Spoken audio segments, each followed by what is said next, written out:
avy hatrany dia nitondra ny fahitana izay fihetsiky ny eny anivo ny anteny mera-pirenena izay izany hoe ireo solombavam-bahoaka ny filohan'ny anteny mera-pirenena Andriamatoa Jean-Marc Sarakoto Mamonjy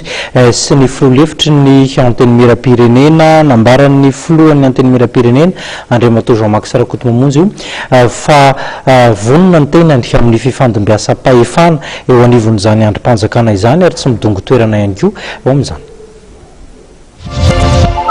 Vonona amin'ny fifandimbiasam-pahefana ny filohan'ny anteny mera-pirenena Rakoto Mamonjy Jean-Max io no nambarany tamin'ny mpanao gazety androany raha nanontaniana mikasika ny fikasan'ny député hanongana ny birao maharitra ny tenany. Araka ny teneniko foana ny olona rehefa manopo ny vahoaka amin'ny alalany amina dia mitoerana zavatra ifandimbiasana ary zanaky ny firenena rehetra dia manana zo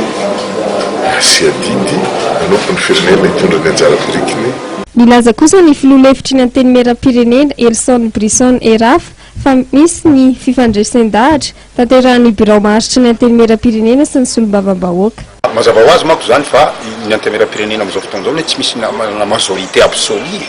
fa tia avy amin'ny tenin'ny président Andriamanjato zay hoe dia tsika dia majorité variable ka manao zavatra zay zany io no anisany hitako olana mitambesatra ato anatin'ity anteny mera-pirenena amin'ity indray mitolaka ity fa mino fa dia hiezaka ny birao maharitra ny ampisy ny maromaro tsaraisana sy ny ampisy ny transparence sy ny fitantanana